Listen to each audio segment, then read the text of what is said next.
Hello everyone, नमस्कार. स्वागत आहे तुमचं माझ्या यूट्यूब चॅनलमध्ये. तर बघा, आज सकाळचा सूर्योदय पाहतोय गावाकडचा, किती सुंदर आहे. तर आज आम्ही आलो होतो लग्नासाठी. सकाळी खूप उशिरा पोहोचलो आम्ही. मिनिमम खूप सकाळी पोहोचतो, म्हणजे 4:30 वाजता पोहोचतो. पण आज गाडीला उशीर झाला आहे. खूप ॲक्सिडेंट वगैरेमध्ये झाले होते, त्यामुळे दुसऱ्या गाडींचे, आमच्या नाही. तर फायनली आम्ही घरी पोहोचलेलो आहोत. आमच्या सासूच्या माहेरी ते गाव आहे. आम्ही 2 गावचे वतनदार असल्यामुळे आम्हाला दोन्ही गावं आहेत.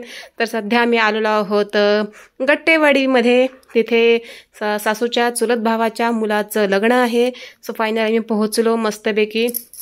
सगळं काही सकाळी खूप छान वातावरण, खूप खूप भारी वाटतं. 3 वर्षानंतर गावी आलो आहे, त्यामुळे फिलिंगच खूप वेगळी आहे. त्यानंतर मस्त मंडप रोवलेला आहे, त्याची पूजा केली. नंतर जातं असतं, त्याची पूजा केली जाते.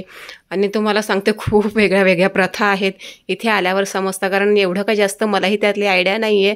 नेहमी बघायला मिळतं, पण नंतर विसरून जातो, कारण नेहमी आपण गावाला नसल्यामुळे. आणि ओव्या वगैरे, गाणी वगैरे, गीतं वगैरे खूप काय काय काय काय चालू होतं. ते तुम्हाला मी झलक एखादी ऐकवेनसुद्धा. आणि हळदसुद्धा वाटली होती. का तर नंतर संध्याकाळी नवरीला नवरदेवाला हळद लागणार होती, ती हळद कुटण्यात आली. आणि काय म्हणतात, तो गारवा वगैरे पण सोडण्यात आला. आता हे सुद्धा मला आयडिया नाही की ते काय असतं काय नाही. गारवामध्ये लाडू येतात, काही ते केळी वगैरे प्रत्येकाला वाटप केलं जातं.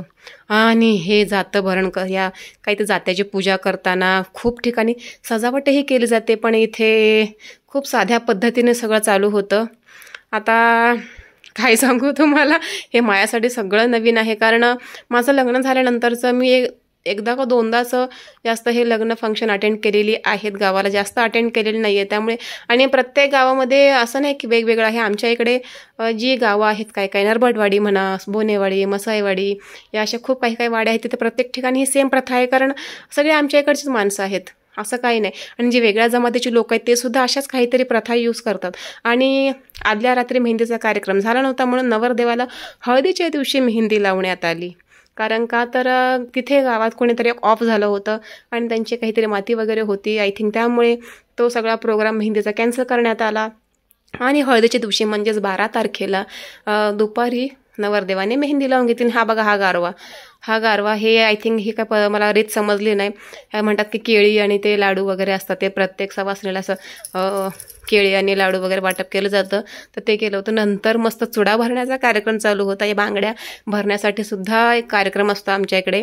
तर जियाने सुद्धा बांगड्या भरल्या. आमच्याकडे प्रत्येक लहान मुलींना वगैरे हिरव्या कलरच्या बांगड्या भरल्या जातात. या प्रत्येक सुवासिनीला सुद्धा बांगड्या भरल्या जातात. आणि तुम्हाला सांगते, त्यांच्यासोबत जी त्यांची मुलगी होती, ती 6 वर्षाची मुलगी होती, आणि ती सुद्धा बांगड्या भरत होती. तरी मी त्यांना म्हटलं की नाही ना, तुम्हीच घाला बांगड्या त्या बांगड्यावाल्यांना. पण ते म्हणलं, आमच्या मुलींना सुद्धा बांगड्या घालता येतात. मग त्या बारक्या मुलीने चिमूला बांगड्या घातल्या, आणि मी सुद्धा अशा बांगड्या घातलेल्या आहेत.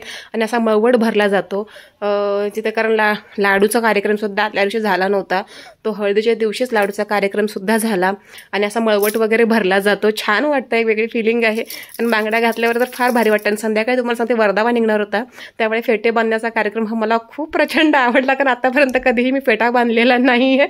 पहिल्यांदा लाईफमध्ये असा फेटा बांधून घेतला. जरा भारी फिलिंग वाटलं. पण तुम्हाला सांगते, आयुष्यपत डोकं खूप दुखत होतं. पण ठीक आहे, एक पहिली फिलिंग होती, त्यामुळे मी घेतला बांधून, काय हरकत नाही.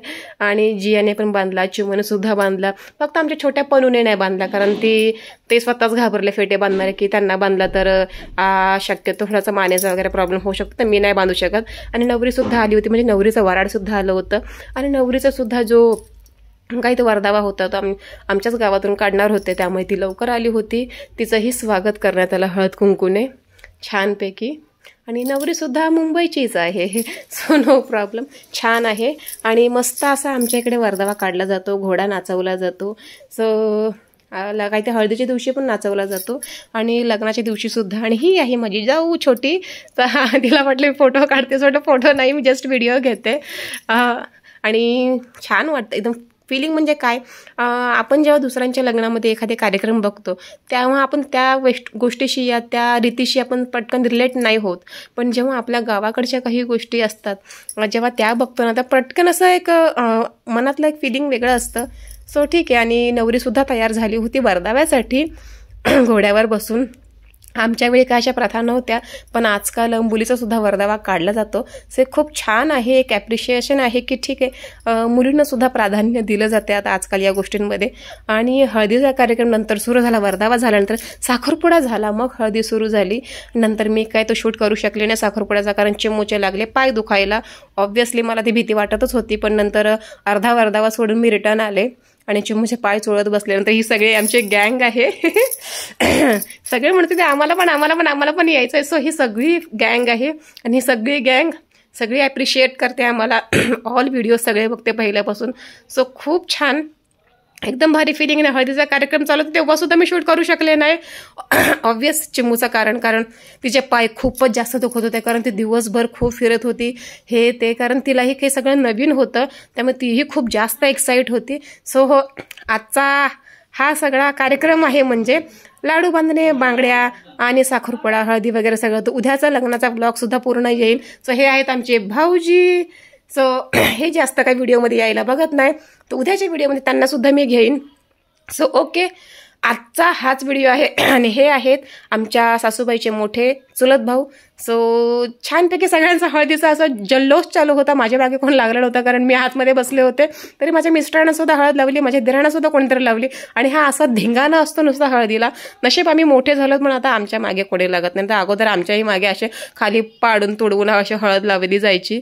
आणि अक्षरशः त्यावेळेला कुणी कोणाला काही बोलत नाही, कारण शेवटी मान असतो. काही नाही हो, तेवढं थोडंसं 5 मिनटं चालतं, पण आता राग येतो. आता नको वाटतं कुणीही लावू नये हळद, लावायचीच नाही.